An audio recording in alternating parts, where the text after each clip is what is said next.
I think so far is Babu. Yeah. Especially Raila's Nyanza kingdom. That one looks like, if you are looking at it in a very spontaneous way, in a very natural, organic way, it looks like it belongs to Babu. Yes. I have said you don't want to try to be like Raila. Raila was larger than life. Raila was a spirit. How would you become like a spirit? You just occupy your space. It can't be like Raila. People like Raila come once in a long while. To oppose Raila openly, my friend, your goose is cooked. And that's what people like Kinatomo Jena and the rest of those Luo MPs did. Even after Raila joined the broad-based Kinajalango, people will not forget that they opposed Baba. They disrespected Baba. They were in conflict with Baba. People will not forget. And therefore, for them, their politics has come to an end.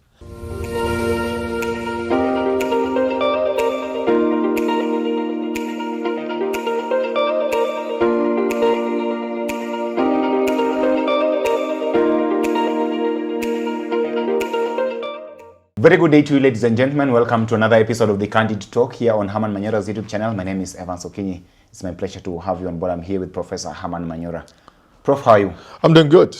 Yes. Babu Owino is here looking to take over the city. But at the same time, he's been under a lot of criticism and a lot of problems, especially in the latter days of former Prime Minister Raila Odinga and even after his demise, therefore. I remember in one of the interviews, he was telling John Mbadi to get used to his new leader, that after Baba, now that it seemed as if Baba would be going into retirement, it's Babu. And then you see the kind of jitters that has caused that particular side of the country.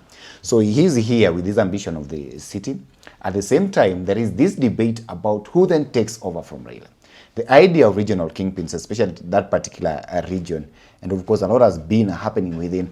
What do you make of this entire situation of people looking at who then fits into those particular shoes? Is it Babu or who? But of course, he's put himself forward. I think so far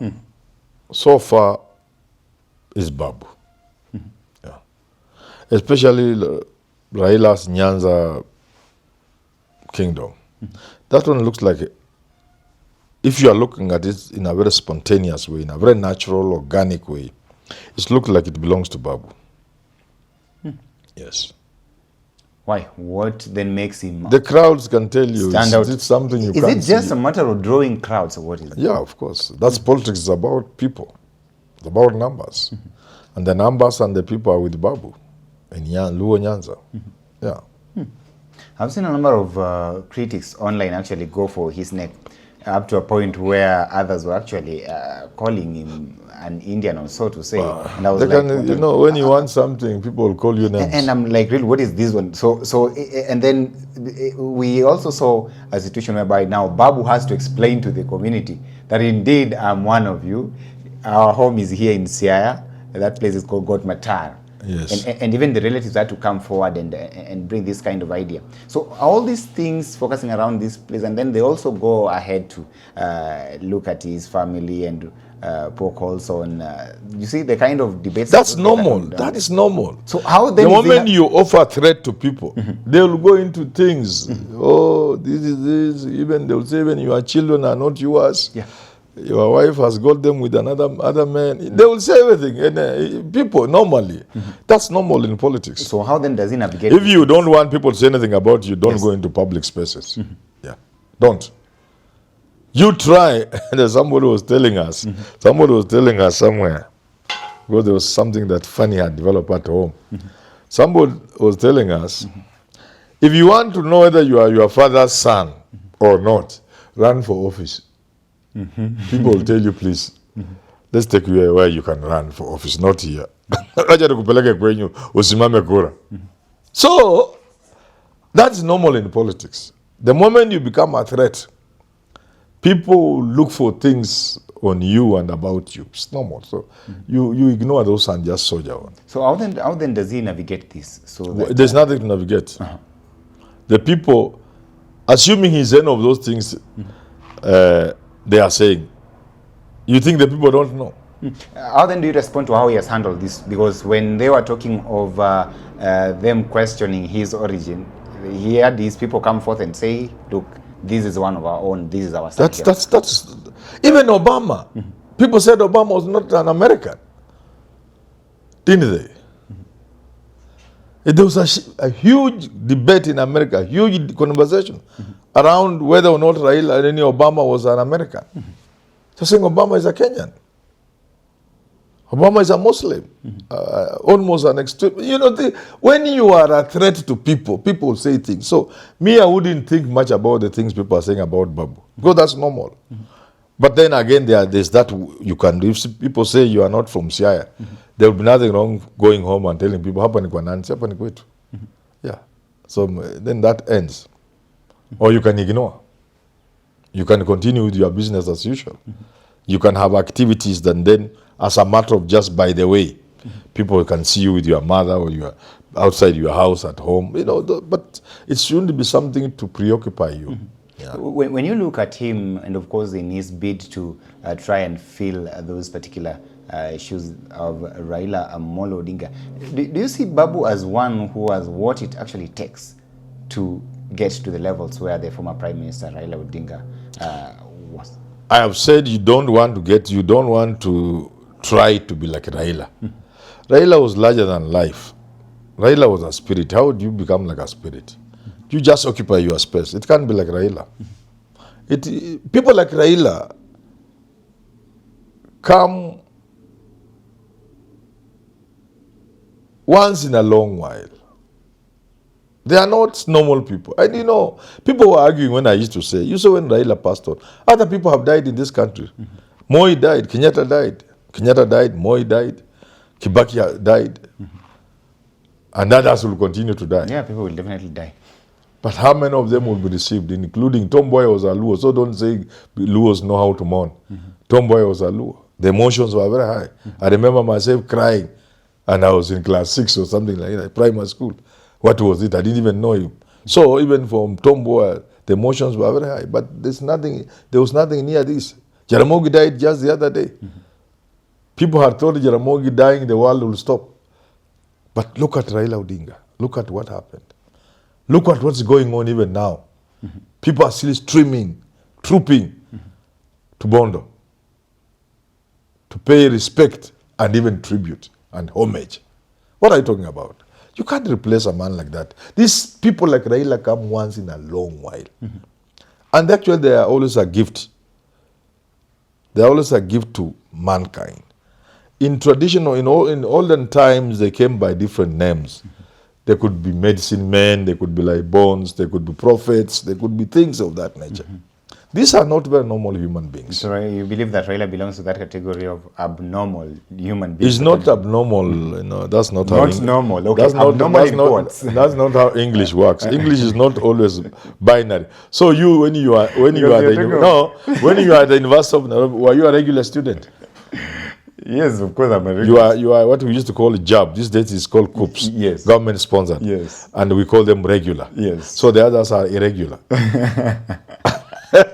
English doesn't work like that. When you say that they're not normal, it means they're abnormal. Okay, anyway, I get you. You get me now? Yes, right? yes. Yeah. So there's something about Raila that convinces me that to try and be like him is a waste of time. Chasing after shadows. Just be yourself. So other people will emerge. There's nothing like a vacuum in politics. That vacuum will be filled. If it is not possible to fill the whole room, people split the room into 2, 3. That's how history has worked. But does he have what it takes now to get to that particular level? In as much as he may not, he cannot definitely replace Raila. But then Raila portrayed himself as a man of the people and somebody who would endear himself so much to the people in that even if he spoke, then the people would listen. Remember that time when demonstrations were everywhere and a lot was actually taking place in the country, and of course the president reached out to him. And just by his word alone, the demonstrations in Kisumu stopped, Yes. in Migori stopped, and all those other places where Yes, Raila yes, is perceived yes. to have a lot of influence. Do you think then that Babu can actually go to that particular direction? You will that recall- his word then becomes law. You recall when the crowds were unmanageable, when Raila's body was being brought to parliament. Yes, yes. They looked for Babu and Sifuna. Yeah. That's something you saw with your eyes. I was actually at Parliament presence that Yeah, particular day. they looked for them. And it was Babu, And Sifuna. Sifuna, Yes. and Utinda Molo. Yeah, look for those ones to tell people. In fact, you have your own answers. In fact, Nani came with this. Tomo Gender came. People tell him, Yeah, go home. that was even doing like, you see. Go home, yeah. So it will take someone like Babu. You saw, Babu has a lot of what it takes to capture the imaginations of the people. Yeah. How then would you describe his relationship with the Orange Party, especially towards the latter days of the former Prime Minister Raila Odinga? Does that actually affect his influence? Because it seemed as if those who consider themselves more ODM than others were trying all they could to clip his wings, in as much as he's grown under the wings of Raila Odinga. You know, Raila, Babu found himself in a very awkward position. One, as a student of Raila and as a Luo and so on and so forth, he needs to maintain the respect for Raila Odinga. And that it will be political suicide for him to be seen to fight Raila or to oppose Raila in any way. But on the other hand, he wants to be governor of Nairobi. Yes. Unfortunately for him, it is clear to all and sundry that ODM will not back him. Raila will not back him. So you see the kind of situation he finds himself in. It is so difficult. And he navigated it so well. But as days were going, he felt he needed to make some sort of decision. And you saw him engaging with Kalonzo Musyoka, that is with and then he finally says he is aware. He is aware that they will not give him the ticket. He's quite aware. That he said, almost very emotionally. But that will not stop him from pursuing his dreams. Yeah, that's how it was. So how was he then supposed to balance between pursuing his dreams and playing it the right way in terms of ODM politics and not actually appearing to be... I have advised some governors, whom I will not mention here, governor especially. I've advised other people in the past, and I've told them in the past that you have every right to have an opinion that's different from Raila's opinion. And everybody will understand, including Raila himself. But what you shouldn't do is to be seen to be confrontational with Raila Odinga. If you are seen to be slighting Raila Odinga, to be operating as if Raila is either you are equal or he's nothing,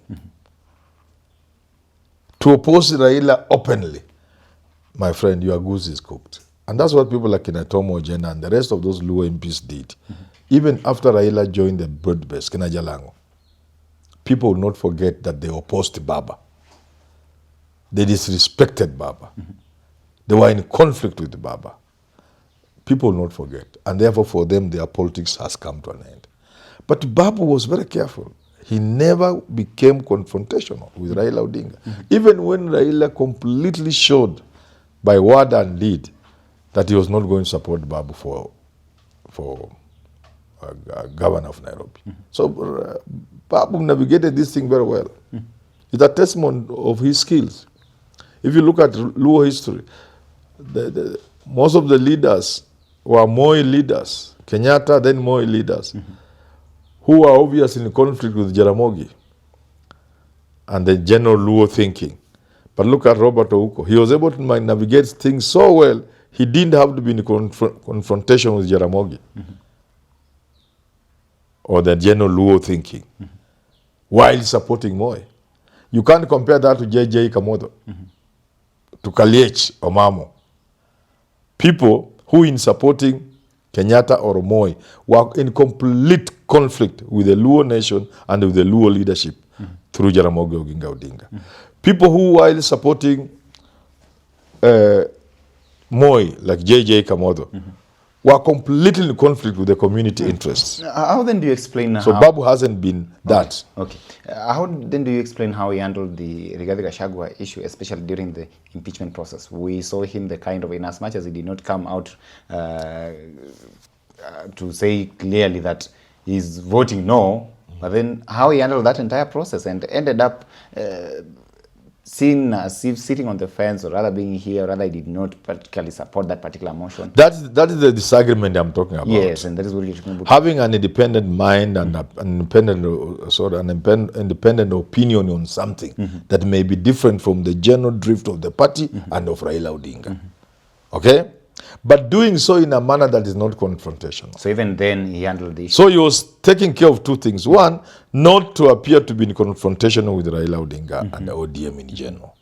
Two, knowing that at some point in the future he will count on his in-laws.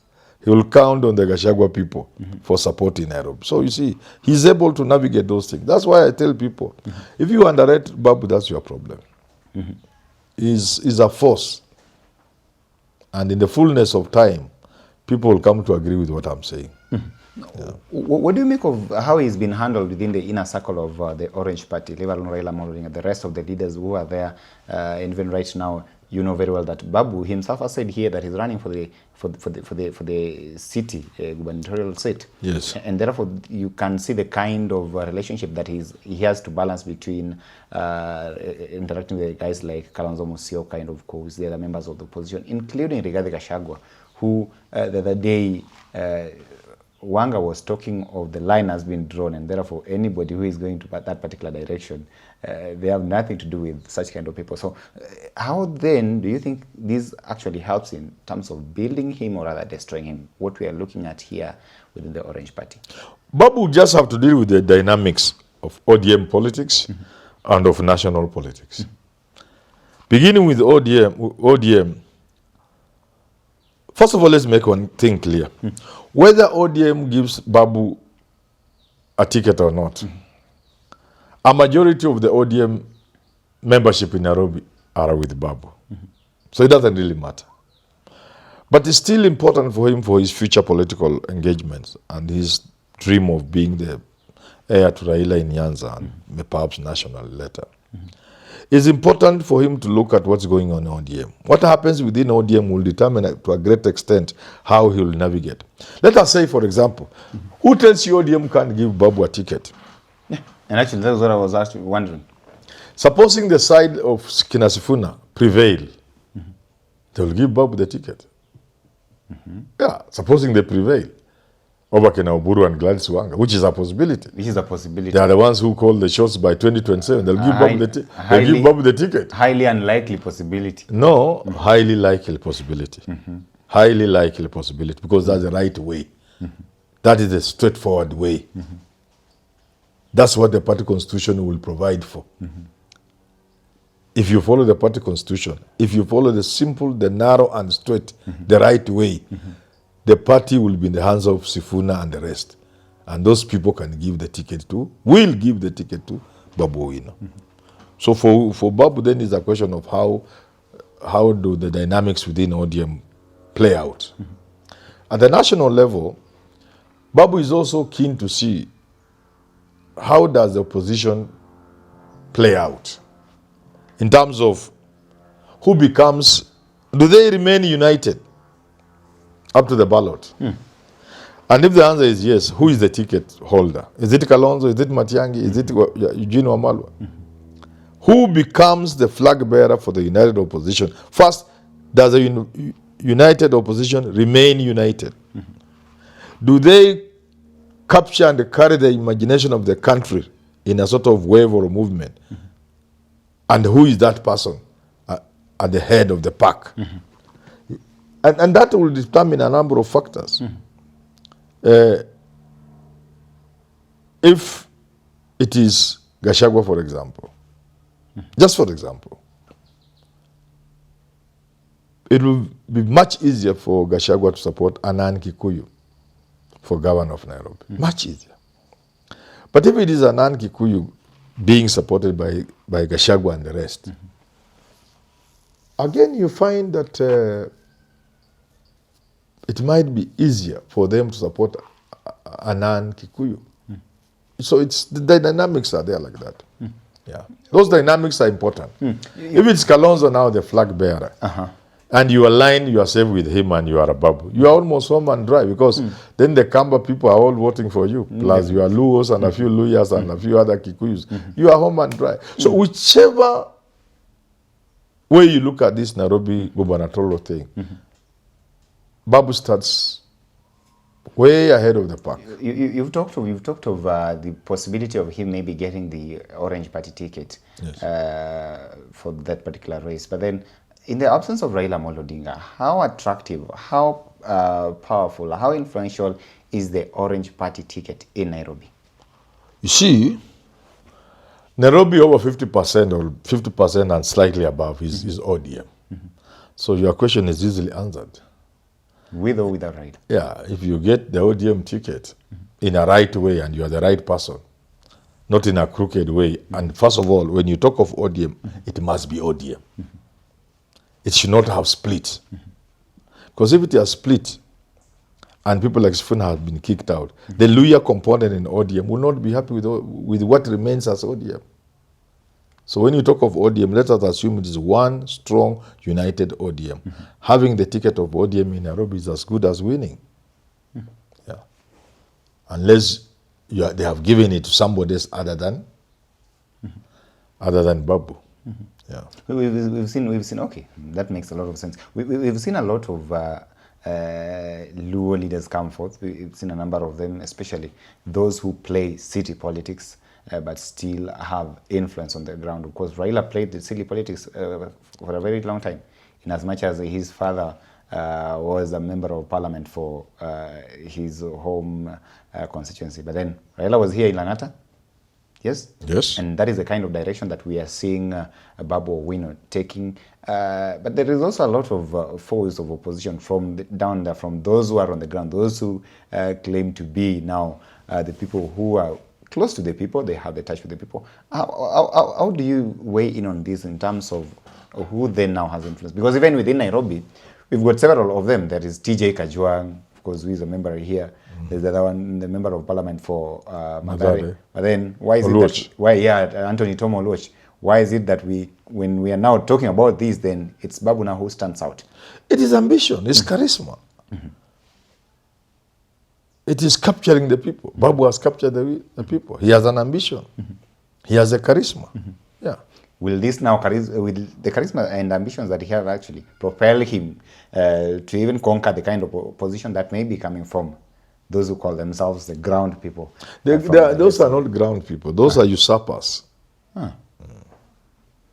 You know, these are strong people in their own way. I've observed politicians for a long time, not just in Kenya, across the world, over years, as a student of history, and so on and so forth. You see, the people I'm talking about, you're talking about the Gachagua. These are strong people in their own way. But the way they are playing this thing out in a hurry to take over the party, that is the undoing. Because if they just allowed a natural development and progression, just normal, they are not people you can call pushovers. These are strong people. Okay. Junaid Mohammed is a strong politician.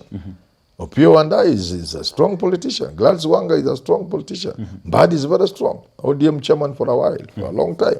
There are people who in their own right can capture the ground. But the manner in which, the speed with which they have gone to capture the party in what looks like a coup is what is the undoing. The people don't think they are up to any good. People look at them with suspicion. So then they destroy themselves politically. And this happens all the time. Is there any kind of political price that Babu Owino can actually pay for taking these guys head on, the ones who there's always a risk in politics. Because as you can see, he's addressed Mbadi directly, telling him to get used to his new leader. Because that supposing that Mbadi then calls the shots at some point. Yes. And where he's in a position where Babu's life depends on Mbadi. Those are risks you take. Okay. These guys can take over the party in a very clean way. The elections are done. NDC, they are the owners of the party. And they carry the imagination of the party through a series of things they do. You can pay for it, but it's a risk that you have to take in politics. Okay. But basically, it's a very remote risk. For now, the stars are aligned for Babu. Yeah. Him winning the Nairobi gubernatorial seat, how would that now portray him to the people, if at all he does? That is a big thing. Oh, but if Babu wins, if Babu can do what he's doing when he's just a mere MP, you can imagine the kind of imagination that will create if he becomes governor. Oh, therefore, once Babu becomes governor of Nairobi, anybody pretending to want to lead the Luo should just give up. It'll be very difficult for anybody else. You see, you're But sometimes people get into power and they make blunders because of being in those offices. Becoming by Michelle Obama. People get to know who you really are. Power reveals who you really are. So you can't rule out that. But other things remaining equal, Babu becoming governor then becomes the beginning of great things for him. You see, you're a professor of literature, and I'm just trying to look at your words. You're talking of if he becomes, then again you talk of when he becomes and once he becomes. Which is which? No. You see, it depends on how you are looking at it. You know, we are having a discussion. Yes, we are looking at it. And we are having a discussion. And that is why I want us to conclude. If you didn't have to analyze and to look at pros and cons, dynamics, you just looked at it. It's a question of, is when? A question of when. Babu is going to become the governor. And everybody agrees. This one Babu has taken. He made. You know what I say?